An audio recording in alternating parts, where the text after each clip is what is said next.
Hi everyone, this week's episode of This Valorant Life, join Adam and myself as we dive into the different play archetypes and how they can make or break your team's success. We go in depth on the dynamic roles within the game, their unique attributes, and how understanding these can enhance your ranked matches. With that, let's get into it. Hi everyone, welcome to episode 12 of This Valorant Life. In this week's episode, we're going to get into looking at different types of player archetypes, what they are, how you decide one for yourself, and what are the nuances to all of this. So with that, we're going to get into it. Adam, maybe for the viewers, and probably for me too, maybe give us, what do you think the three main archetypes are, and what do you think within all of those are the key characteristics? So maybe we'll start off with the first one. What do you think the main characteristics of an entry duelist is? So I think the first one is just being really explosive. That's the first thing pops into my mind for an entry fragger. And I always think of Freakazoid from CS, if anyone's familiar with him. He was always very selfless. He would just run in with the util and kind of just trust that his teammates would get the entry frag. Like, you have to be willing to die, and you're just there for the team and to make space. I think in Valorant, those characteristics really shine, but the dying part isn't as noticeable because Jett has a smoke. Like, your entry fragger actually doesn't die too often if the execute is strong enough, but you still need that element of explosiveness, like really decisive play, and also being able to thrive in chaos, I think, is a huge thing for entry fraggers. And because I think I fit into this role, this archetype, I really like to be in, I guess, chaotic situations and put myself in spots to look for timings. So I think there needs to be an element of creativity there, and just not really caring about your score as much, but more so looking for kills. I also feel like to be an entry duelist, so I think there's the duelist term, which is you pick a character that's a duelist, but I think there's also I don't know how you put it. It's almost you have to kind of have the heart of a duelist, right? Mm-hmm. You can't put that on someone who doesn't like to thrive in chaos. It doesn't want to go in. I just think of that, there's that one clip, and I think we can do this. I'll put this in after, but there's a clip where PRX something, he entries on a Pearl B site, and it's the one where he That's so many alarm bot in the usual spot. That molly lands, so Chichu can't fight this one. Flash for the Trailblazers. It's all coordinated together towards the back though. There's a judge waiting for them. Do they dare step? Do they dare venture? Kang falls. It's PaperX in control. Lovely response, ready for it, and something in their faces. I think he kills 2 or 3 people, and then he updraft dashes into heaven, and then in the air shorties the guy in the face. That is a rational, exuberant, creative confidence, right? Mm-hmm. I think if you told a Sentinel player to do that, they'd be I don't like it. This is there's so much happening here, Yeah. But I feel there's it's borderline a little crazy, and the craziness gives you so much effectiveness because people don't know what's going to happen. They don't know how to deal with it, right? Yeah, it catches them off guard. I mean, there's so many players. When you mentioned PRX something, I mean, that whole roster has crazy players like Jing, Forsaken. And then W Gaming. Literally. And you mentioned Pearl. The clip that comes to mind for me is Fluorescent, when she did this updraft dash into heaven and then straight back and one tapped. I don't know. Yeah, maybe heaven, Pearl is just that spot for duelists. But definitely need to have it almost feels like an X factor to be duelist players, which is probably why they are consistently the team star players, or at least the ones you think the most of, because they're flashy, they have to thrive in those situations. And it's really hard, I think, to put a Sentinel or a controller player in that role, because they're more used to being in control, whereas this is kind of on the fly, just living in the chaos. Yeah, walking that knife's edge. I think of in the NBA, there's a podcast called the Bill Simmons podcast. He's really well known, and he has this term. It's called the irrational confidence guy, and which is the guy that it doesn't matter if he's having a good game or a bad game, he still thinks he's the best. So he could have missed 5 shots in a row. He's just so confident that he's going to make the next 5, right? And I think entry duelists, kind of by their very nature, to be most effective, in many ways have to be kind of that irrational confidence guy, right? If you have a bad first half, and that means you're not willing to do this on the second half, then you're not actually going to be an effective entry duelist at all, right? So yeah, it's good that you bring that up, because I feel like that's also maybe where some of these entry fraggers could work on as a weakness, is because even though that's like the good trait to have, that irrational confidence, we probably, I mean, I know I feel this, is like when I have a bad first half, I play differently, and then it like compounds and I play worse because I start to doubt myself. And like, it is almost a requirement to have that irrational confidence in your gameplay as an entry fragger. Otherwise, you are going to go through that cycle and start doubting your playstyle. And, you know, I think Jing does this really well for himself, is he has like one playstyle and he sticks to it all the time. And maybe that's why he's one of the best. Yeah, because you can see when people play scared. Yes. Or you can see when they're playing like less than their optimal. They're hoping the game will just kind of fall in their lap, right? Whereas I think what you're talking about is that if Jing always sticks to this play style, like if he knows that he can do it, then even when things are going bad, he has a chance for things to go well. Right. But if you change to become less optimal when things are going bad, then you have a much lower probability that things are going to turn around. So maybe let's go to because we're kind of going in this kind of gradient. So there's the entry duelist, right? And the next one we talked about is like this rotator role, which I think is important to define, because it's not saying that the rotator role is an initiator or the rotator role is this secondary role. But so when you talk about a rotator role, like what does that mean for you? This is probably the most obscure one. Yeah. So to try to just throw everything out there first and then maybe we can reel it back in, I kind of think of this one as like the glue of the team. Like they try to fill in any gaps that is there. So if your entry fragger goes in and dies, you're the one that trade frags. If you're on defense and your anchor is still alive and you need help them, you're the one that runs in and throws util for his teammate, like for your teammate, and potentially, you know, gets that trade as well. So you're kind of like in that middle of the team. Like you're everything that, you're the one that keeps everything together. And maybe you can think about this as like a support player. But one player that really comes to mind for this is Ethan. That I was guy going to is say. incredible. Probably the best player that fits this role, I think, out of all of Valorant we've seen so far. And I think it's due to his experience in CS. You have to kind of have that system in CS. And I don't think it's really caught on Valorant because there's a lot more flow in Valorant. It's a lot more adaptable. But I think Ethan, he does it so well. It's incredible. Like he's so like his flashes, I've never seen anything like it. And he's always there for the trade. So when you say his flashes, like what is unique about what he does in game? Because I think, you know, we've all seen, well, we all saw EG dominate in Champions last year, but like he was also like not, or maybe it was the team as a whole, but he didn't have a great year with 100T before that. So what was different, and what do you think makes his support play so impactful?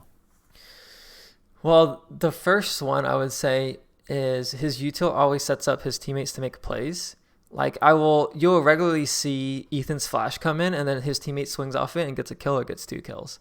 And it's never that noticeable in other teams because I think the util is used for like delaying, or their teammates aren't actually peeking with the flash and it's just kind of wasted. But EG has created a really good system, or they did, now that the roster's broken up, where like you would always see a flash come in and like Boostio, their Killjoy player, would just run out and kill 2 people.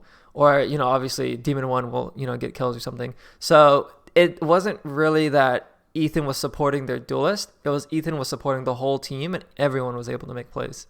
And it's because he's always in those spots and he knows how to put his flash in a spot to make his teammates, you know, ready for that. So that's interesting too, because if you think about it then,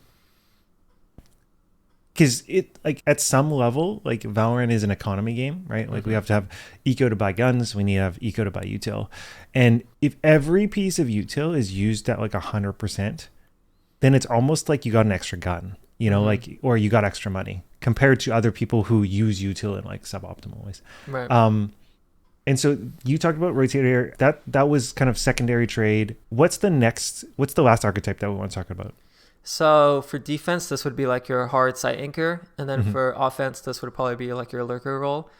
This one, I think characteristics would kind of just be a little bit more passive. Maybe patient is a better word. They're very okay with the game just happening and they're living in their own world. If anyone plays League of Legends, I would probably attribute this to like a top laner. Yeah, okay. You're just like on your island, you're dealing with like a 1v1, maybe a 1v2.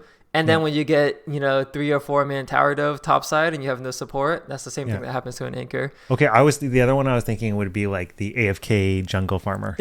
Yeah. Like just farms jungle for like 20 minutes and you come out and you're like, I'm ready, guys. You farm to your first item level 6 and then you gank. Yeah, that's the main characteristics. And I think to be a really good anchor and lurker role, you actually have to have pretty good aim. I think it's easy for players to fall into this role because it's inherently the most passive role where you get the least amount of gunfights, but then you don't really thrive. And I see this a lot with low rank players, and maybe I'm getting on a tangent here, but in order to actually be a good anchor role, you can't just do the bare minimum, I think. And the bare minimum would be like, killing one and dying, or maybe just running away and not actually anchoring. Like you're just playing on that side of the map and running away because you're scared. And I see that so much. I can't emphasize it enough. But like if you actually want to be good at this role, I think your mechanics have to be maybe on par with like an entry fragger, or maybe even better. And the one that comes to mind for me is Brax. Like this guy, he doesn't really play that much anymore, but when he did play, he dominated, right? When he took a break from the game in Valorant and came back, he would hit rank 1. Like the kid was incredible. And I think it's because his mechanics are so good. He's able to win those duels that just turn around. And I think anchors are in that position more oftentimes than you would think. Because like everyone thinks impact comes from your entry duelist. Yes. But your anchor is like just as important, or maybe even more important, because they're in those situations to get multi-frags more consistently. Whereas like an entry fragger, you're kind of just running in and hoping for the best. But yeah, it's kind of, I mean, they're on two far ends of the extreme, right? But it almost feels like they fill in the same void. They kind of like on one side is like, crazy aggressive, and on the other side is anchoring, but like they kind of at some point, because of how gun skill oriented they are, they kind of almost wrap around to touch again. Yeah, and there's a lot of nuance to this, of course, but in my opinion, I think the best anchors are the ones that can really shoot their guns super well. And you have the anchors or the support players in this role, like the controller or the sentinel, that don't feel that. And they don't really feel like they are stars. Yeah. And they're just there. And you can make it work. It probably depends on team dynamic. Yeah. But in my opinion, I don't think it's optimal. I think it's just they're doing it because maybe they haven't really developed into it yet. Like they're like on a stage below. And maybe that's just me being, duelist brain. But I really do think the best anchors are the ones that can shoot super well. Yeah, because when you talk about that, I think about Alpha Yair on Fnatic and how often as an anchor, like he'll just get 2. Like it feels like kind of automatic, right? And that's not because he's lurking and getting it. It's because like a lot of times he's just better at shooting his gun. Right. Yeah. And I guess like the biggest, like now that you mentioned Alpha Yair, it's like Alpha versus Boaster. Like they kind of fill in that same role almost, but Boaster doesn't really shoot like that. So he plays like a completely different style, like more IGL oriented, more, he doesn't want to take as many solo duels as Alpha would, for example. And I think within the anchor role, you have those two types of players, but I would always favor the Alpha type of player just because you have more impact in the game. So, well, and the other important thing I feel like that anchors do is it forces everyone to play honest, right? If the anchor stays, then it forces the other team to play the whole map, right? Or even as a lurker, I feel like on offense, like it forces someone to stay as an anchor, or else someone can kind of just lurk up behind it. So I feel like anchors almost are this kind of check and balance to everyone hits this site, everyone just rotates that site, and you just have a big team fight. Yeah, that makes sense. It's like the opposite of the ranked playstyle. Which is, I was going to say then, playing an anchor in low elo, like I think I was watching this huge video a little while ago, and he's like, you always bite on the first fake. Like if they're rushing, just assume they're not faking, because you kind of have to make them show that they're willing to fake for you to be willing to play to it, right? And so I think, my guess would be, and my question for you is, I'm guessing like an anchor role is probably a little less impactful and less control of the game the lower elo you go, because the less fakes and like kind of proper play style that people play on offense or defense. Yeah, I would agree with that. It's a little too passive. Like in the lower ranks, is, well, really in any rank, but especially the lower ranks, it's more about trying to get gun duels and just getting a random mana advantage. And if you're playing Anchor, you're just gambling. It's like a 50-50. They come to my site or they don't. And now you're just, playing the odds. Whereas like if you're a little bit more aggressive, you can actually read the situation on what's happening in the round and then make that gunfight come to you or you come to them.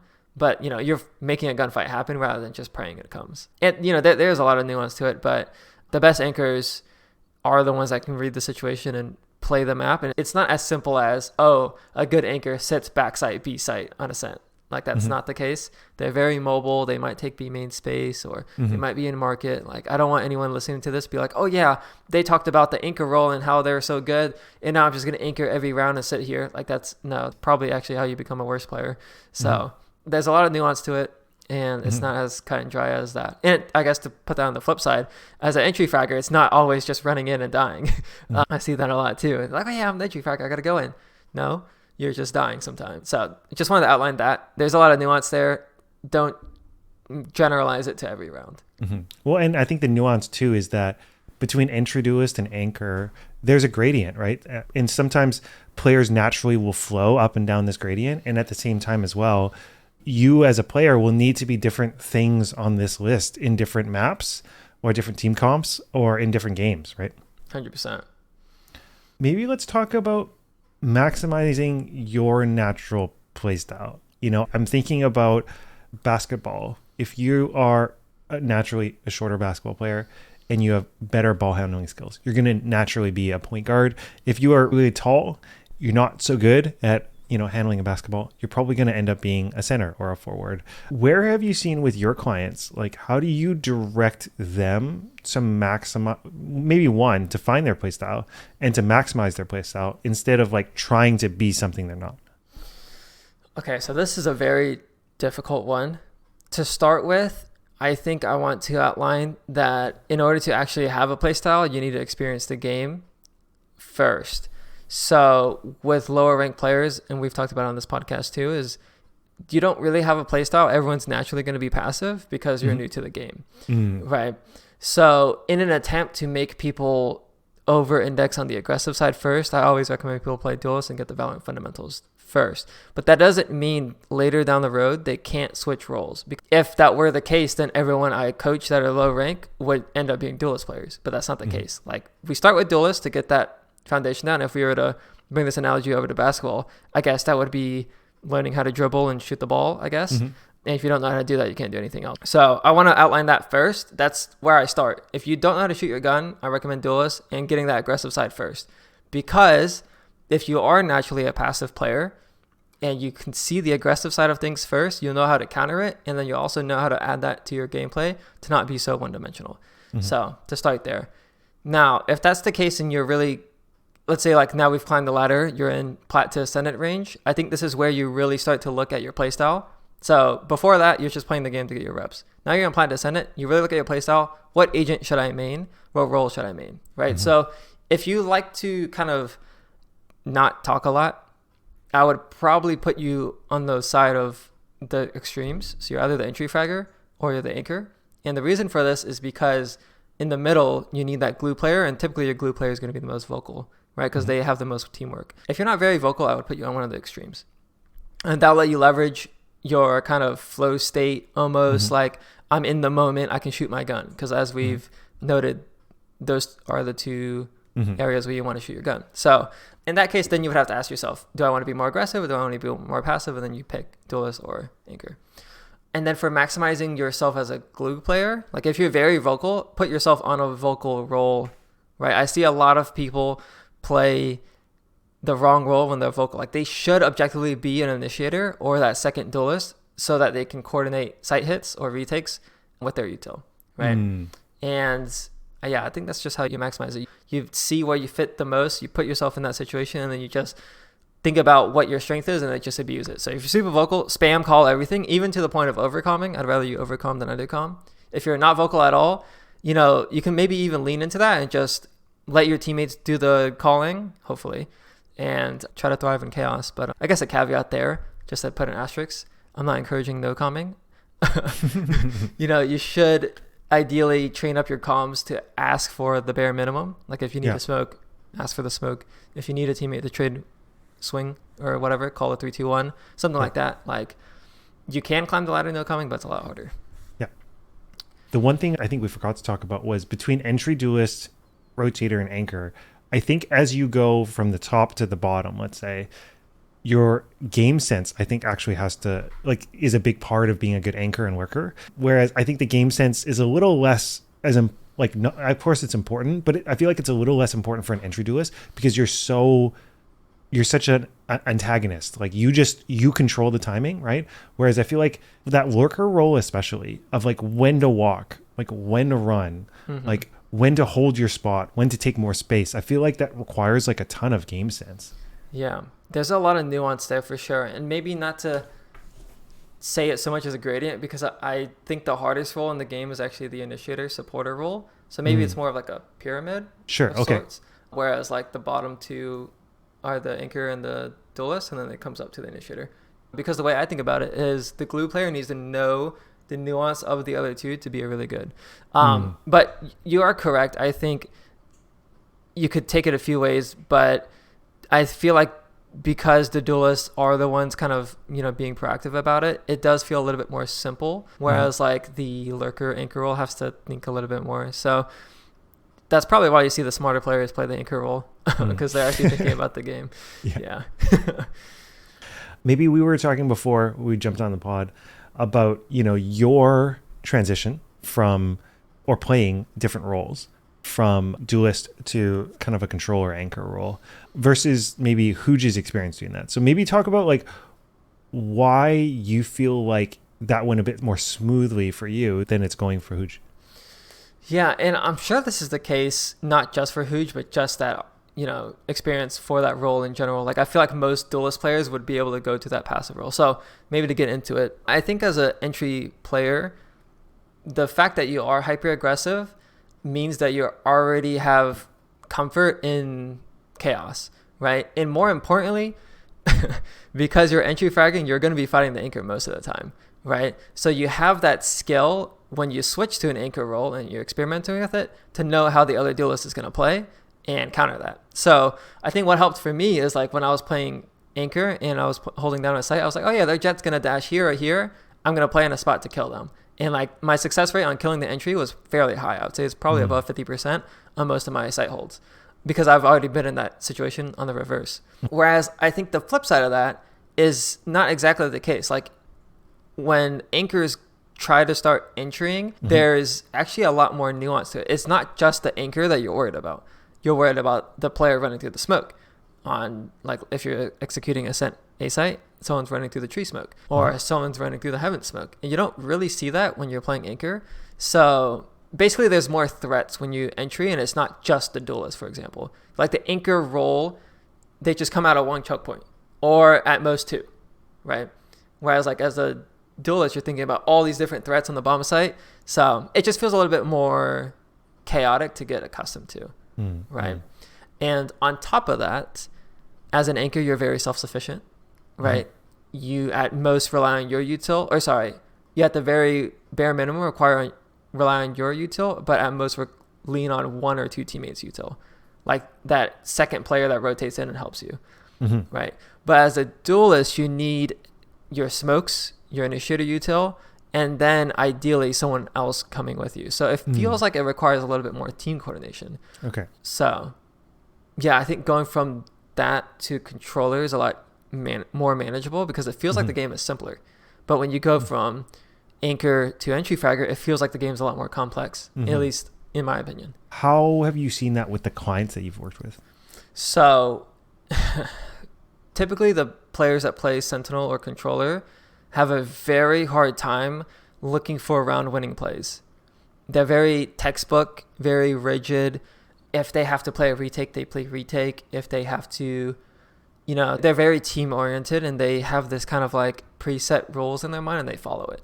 Whereas like duelist players that are learning a new role or just, it's more like I have to reel them in and tame them rather than trying to unleash them. And that's the best way I can explain it. They don't really follow rules, so you have to put rules on them. But because the anchor role is a little bit more rule based, it's much harder for them to break out of their shell.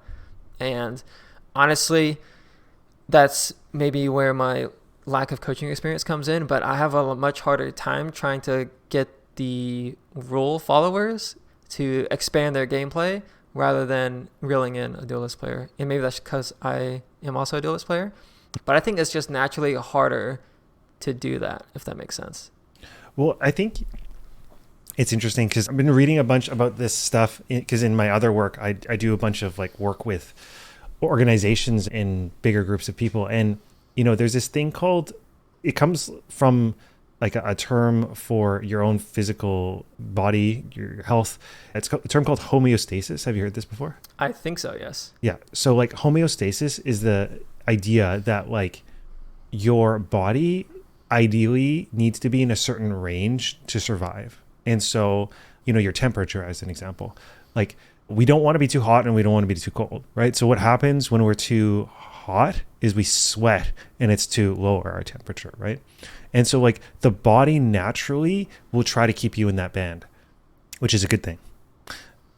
But when you look at people, I think sometimes there's a lot of homeostasis as well, right? Like you're in this very passive, let's say sentinel role that wants to make no mistakes, wants to play textbook, right? And so when you try to stretch out of that, there's natural feedback loops that bring you back, right? So that player tries to play a little crazy, right? But there's like a little part of them that was like, but that's not textbook, right? Like there's this voice in their head and then that brings them back. So I think that's why it's hard, right? Like it's hard to change because of that mechanism that brings you back. And I would say in some ways, the ideal way to make that change is to like almost pretend to be someone else. Like I think, I forget the name, but like, of course, like Beyonce has like a stage name. I forget what it is, but like she puts it on. And so that's why she's like fierce Beyonce on the stage. Like I forget what that persona is, but it's almost like players, if they want to change that, it's like worthwhile to put on a persona. Like just pretend that for a day playing ranked, I'm going to play like pure X something, like just 100% confidence, dashing in people's faces, just to stretch my understanding of what it feels like to play differently, and then decide which parts of this I want to keep and which parts I don't. I'm actually so glad you brought that up. It's the way I could view it maybe is entry fraggers are more comfortable pushing out of their comfort zone. Like they're risk takers by definition, right? And because they're risk takers, they get to explore more and feel what's good and see the game in, you know, in that perspective. But, you know, like we're talking about, like with this homeostasis, like someone that's very passive doesn't really push out of their comfort zone too much, so they have a harder time growing. I think that probably actually answers so many questions that I've had, because I had a thought yesterday and actually annoyed me so much. The people I work with are so like typically really good people. And then there's people in the higher ranks that I hate playing with, right? They're just so toxic. They're so annoying. And I think the personality trait there is because they're so annoying and so toxic, they are inherently more likely to take risks because they don't care. And that's probably one of the biggest contributors to actually improving as a player, is being able to take that risk. And it almost feels like the better you are as a person, the less risk you're taking, because you don't want to. Yeah, you don't want to screw it up for other people. Yeah, exactly. So, I mean, I don't know. I feel like you saying that just made me have an epiphany that like risk is probably one of the most important things to actually improve as a player. Mm-hmm. Willingness to take that. Yeah. It's interesting. Like, you know, sometimes I'm thinking about basketball, like there are players that are so good, and it almost requires, like, it's not even just a season sometimes. Like sometimes there are players that are so good, but they're very selfless, mm-hmm. and they don't want to play for themselves. They're always playing for other people. And in those players, for them to kind of turn the corner to become a little more selfish, to unlock their team, it's not like one season. Sometimes it takes like multiple seasons of their own teammates, their coaches telling them consistently, like, you need to take your shot. Like, you need to shoot your shot so we can have more room to shoot our shots, right? Mm-hmm. But it actually takes, like, that process of change is not a short one, right? Because again, like, that natural play style has been there for a long time. And I think it's just interesting where you actually have to, like, encourage someone to be a little more selfish, at least in game, and to encourage them to lean more into what they can do so that it can open up more things for what other people can do. Yeah, that makes sense. That makes so much sense. That's probably why like players like Ye did so well in 2022, because he was encouraged to play his game, and then that let his teammates play off of him. So yeah, well, I mean, we'll go into this. We're gonna jump into some slides from a great Platoon video where he talked about like which players are most impactful. But like Ye was like off the charts. Like back that season, I feel in an occasional game there will be a player that goes off and like wins like 1 or 2 rounds by themselves, right? Like I think of like, I think there was that round with Gambit where Chronicle I think won like a 1v3 and was like a spray transfer or something. It was like crazy, right? But like Ye during that season I think single-handedly would win like 1 or 2 rounds per map. Just like chamber, and he's just like boom, headshot, and it's like they didn't have any chance winning that round and suddenly they do. Yeah, I think the stat was actually higher. I think it was like, I want to say it was like closer to like 4 or 6 rounds for Ye just single-handedly winning the game. But yeah, we'll definitely have to pull out these Platoon stats. For those of you guys listening that aren't familiar, there's a YouTube channel called, his name is Platoon, and he broke down by looking at data and certain metrics to find out who was the most impactful player in 2023. And then he looked at Ye stats because he was the most standout player in 2022 and compared it to the list. Yeah. So I'm going to put this one up and then you can talk about it because I'm going to go see if I can get the other one. Okay. So this stat here, I'll just read through it. Percent chance to lose round when first blooded. So basically, if this player lost, the chance that they lost their round, that was a percentage on the screen. Right. So for the players at the very top, that means their team relied on them to win the rounds. And this, of course, if they're not traded within 3 seconds. So as you can see at the very top, if Aspas died first, their chance to lose the round was actually super high, 81%, which is actually ridiculous. And then you can see as this goes down and down, Ye's up there from 2022.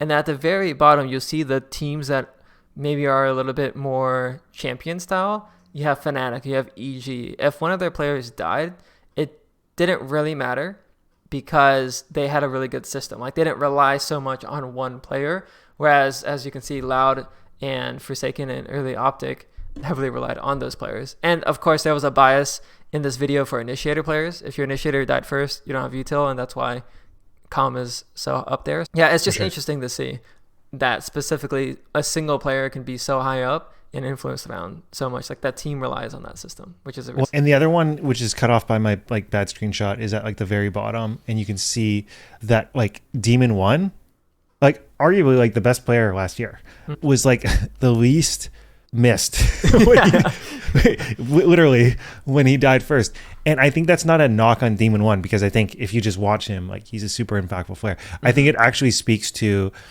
the fact that the team play and the kind of overall strength of that team enabled them to win rounds when they lost him first and he wasn't traded.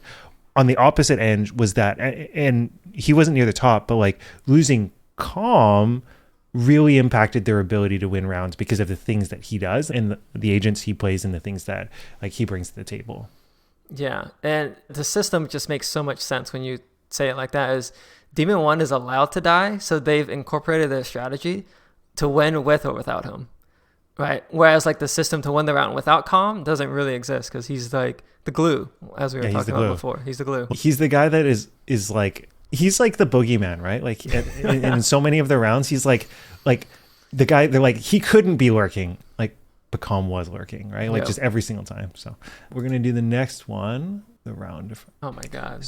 So this one was super interesting, I think, which is that the round differential when kills were greater than 16 versus less than 16. And it was, and the reason Platoon chose this stat was because when he looked at the average of number of kills per game, they were around 15. So if your duelist or if a player was killing more than 16 people in a game, then they were above average, and obviously vice versa, below average. And so it's interesting, the difference between when Jing got more than 16 versus less than 16 was like 5.5 more rounds. So when he was having a good game, they won 5.5 more rounds than when they lost. Like that is just an astonishing stat. That's so crazy. Like that PRX's blood is Jing, and I don't know, like you could see Ye is obviously up there too, so it matches. But the fact that it's such like it's a whole round difference for Jing just goes to show how important that W key playstyle is for that team. Well, we talk about how like winning a pistol is so pivotal, right? Mm-hmm. Like because you win a pistol, you get the one round is effectively 2 rounds, right? Well, Jing playing well is like winning both pistols and more. Yeah, Like, that's kind of nuts. that's insane. And I think like what is the most like reason why it explains it is, first of all, Valorant and PRX is very momentum based, like just the game itself, just where the economy works. But also with Jing being the one that gets kills, because he's the entry, he's gonna have Rocket, right? And him having Razor puts even more emphasis, because his satchels and his ults are so impactful anyways, that increases their chances of winning another round. So like if he wins 3 rounds and gets kills because he's getting a lot of kills, they just have like more ults, and Jing's ults are insane. I think it's not only they're just insane, but like I almost couldn't think of a player that better uses his ult. Like he creates space, and like you don't like, basically you hear that ult and you are like backpedaling, like you're running for your life, right? And so I think like an ult that snowballs couldn't be more impactful than the Raze ult for Jing, because of who he is and how they play. Right. I think the term you said, snowball, makes the most sense. The only other ult I can think of in the game would be Killjoy. Killjoy ult is so impactful, but it's very hard to put your Killjoy in positions to kind of get as many ults as you do a Raze Rocket. Yeah. Because like they're more passive. They probably don't get to farm ult orbs and stuff like that. That's one thing actually I noticed about Jing's ranked gameplay is he farms a lot of ult orbs, like a lot. But yeah, maybe we can scroll down to the bottom of the list here. So yeah, there you see EG again. You know, it doesn't matter if your teammates have a good game. That's doesn't so really, interesting. That's like the bottom 4. Yeah, that's insane. It's just that system is so good. Where's Demon 1? Yeah, he's right. Oh, he's there above Calm. Oh, okay. So then where's the last EG player? He's probably not on this list. Okay. Unless he's up. Did you see him? No. That's crazy. Okay. The last one. Oh, no, I see him. Jogamo is right above Boaster. So it's Boostio, Calm, Demon 1, Ethan for the bottom 4. Okay. Yeah, so Yeah, they're still really interesting. low. Yeah. So they're not really dependent at all. No. But that makes sense for Jogamo. He's a race player. So Yeah. there's that momentum again, slightly above. And I think the last one. Player impact. This one was a good stat.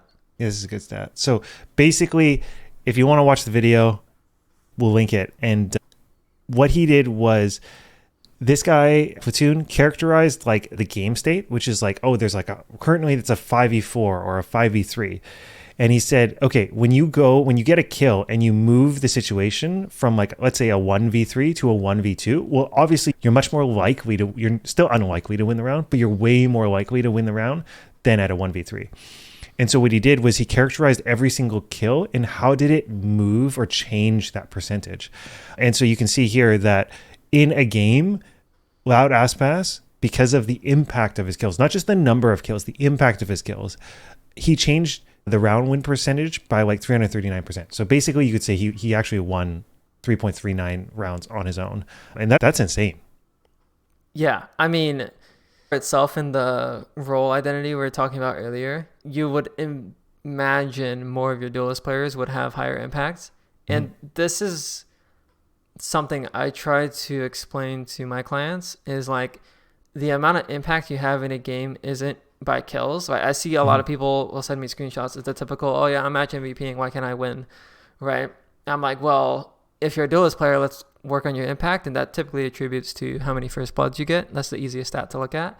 So if I'm working with the duelist player, I'm like, okay, let's try to get your first bloods higher than 4, right? If you can get more 4 first bloods or more in a game, you're probably having pretty decent impact, and not look at the kills, right? And actually, I think that's a good stat to look for entry fraggers, because typically you'll die a lot, so your KD is going to suck. But if your first bloods is pretty high, I think you have high impact.